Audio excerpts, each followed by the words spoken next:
So in this part, actually we are going to deal with the elections that happens in our country. So our constitution has provided us with some provisions which enables all the citizens who are eligible to vote, and ensures the participation in elections. So the preamble to the constitution declares that India is a democratic republic, which implies that all the citizens who are eligible to vote will have the right to participate in the elections. So, as we have already discussed in the last few modules, ours is a democratic country. Also, we are having a parliamentary form of government where we participate in elections in different, scenarios. Like we participate in the elections that are happening for the parliament. We participate in the elections for the state assemblies, and we also participate in the elections happening for the local governments as well.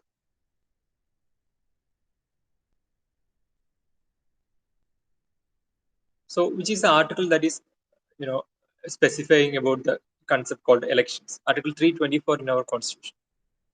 The constitution provides the Election Commission of India with the power of direction, superintendence, and control of elections to Parliament, state legislatures, the office of President of India, and the office of Vice President of India. So you should also note here that the commission does not actually deal with the elections to the municipalities and panchayats in the states. So for that, a separate state election commission is provided by the constitution. So from this, we can understand that the constitutional body which is responsible for this, for superintendence, then control of elections to the parliament, legislatures, and all is the Election Commission of India. That is ECA. You can see the logo of Election Commission of India over here. So, which is the article that is specifying the provision for elections? It is Article 324. So, regarding the constitutional appointment of ECI or Election Commission of India, on 16th October 1989, the voting age was changed from 21 to 18 years. Two more election commissioners were appointed by the president in order to cope up with the increased work of election commission. So when it started in 1950 till 15th October 1989, the election commission was a single member body with the only member as the chief election commissioner or CEC. Okay, so when it was formed in 1950 until 15th October 1989, the election commission had just one member who was the chief election commissioner. And in 1989, 16th October, the voting age was changed from 21 to 18. So obviously more participants will be there for the election process. So two more election commissioners were been appointed by the president. Since then, the election commission was a multi-member body that consisted of 3 election commissioners. And later on, the 2 posts of election commissioners were eliminated in January 1990, and the election commission was again reverted to the previous position. This was repeated again later in 1993 when the president appointed 2 more election commissioners. Since then, the election commission functions as a multi-member body comprising of 3 commissioners. The chief election commissioner and the other 2 election commissioners have the same powers and emoluments, including the salaries, which are same as that of the Supreme Court judge. So if there is a difference of opinion among the chief election commissioner and the 2 other election commissioners in the committee, then the matter is decided by the commission by a majority.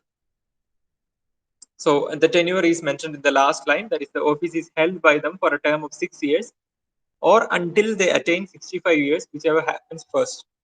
They can also be removed or can resign at any time before the expiry of their term.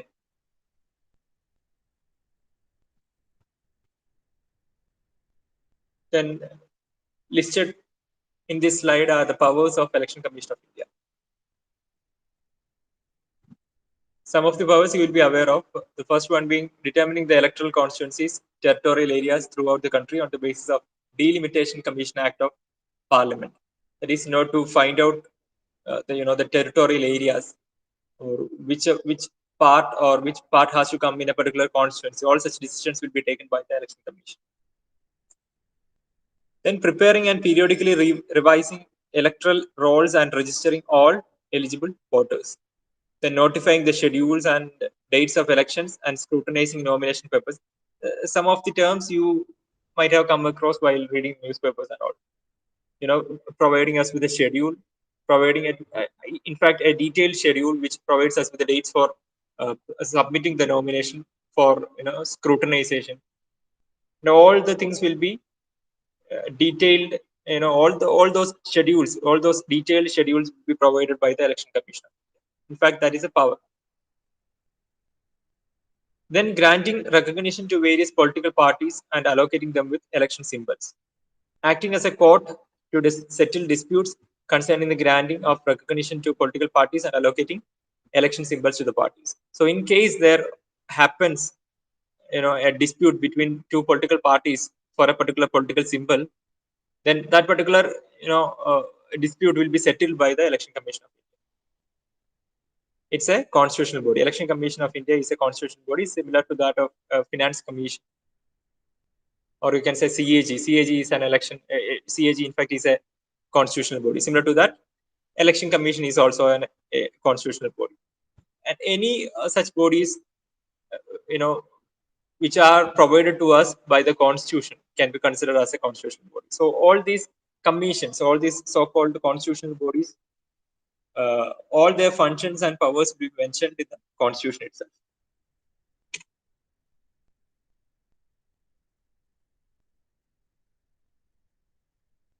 Then again, in continuation to the previous slide, you can see the powers of Election Commission goes like this: determining the code of conduct to be followed by the political parties and candidates during elections. Then preparing a program for publicizing the policies of all political parties on various media like TV, radio, etc. during elections.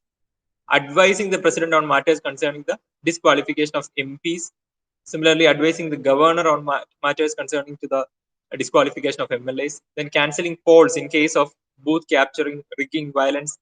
If in case some booth capturing or some violences happen in certain poll booths, then the polls can be cancelled, and that particular power is also the hands of election commission.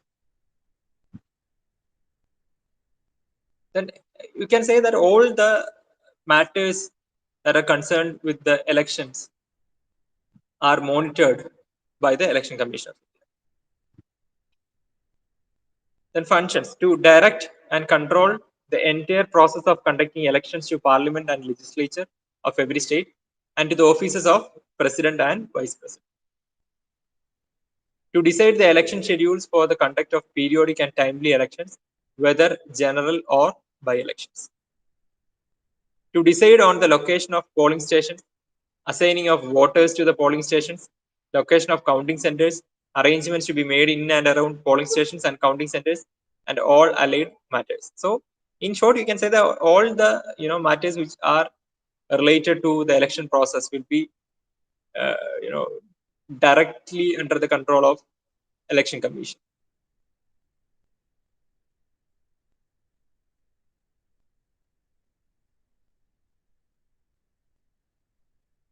To prepare the electoral roll and issues the photo identity card, that is electronic photo identity card, to grant recognition to political, that we have already seen that.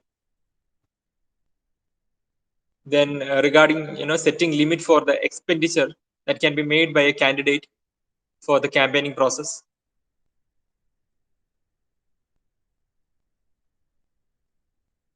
And most importantly, the model code of conduct in the election will be prepared and issued by the election commission. The stages, you might be familiar with this term, that is pre-elections, that is before elections. The election commission will be announcing the dates of nomination, the dates of scrutinization, dates of polling and counting.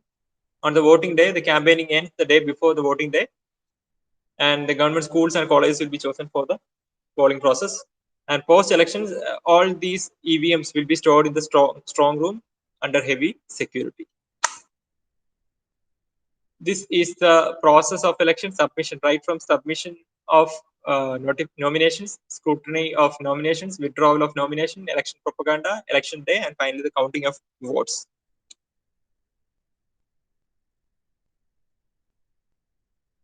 Then regarding the official language, Article 343 of Indian Constitution stated that the official language of the Union shall be Hindi in Devanagari script.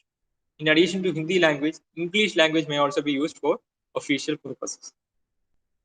Article 345 of the Indian Constitution provides constitutional recognition as official languages of the Union to any language adopted by a state legislature as the official language of that state.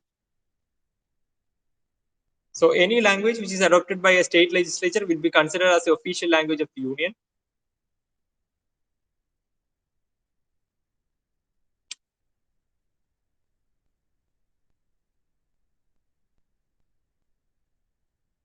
Article 348. The Parliament has not made any law prescribing Hindi to be used as a language of Supreme Court, and hence the sole language of Supreme Court has been English.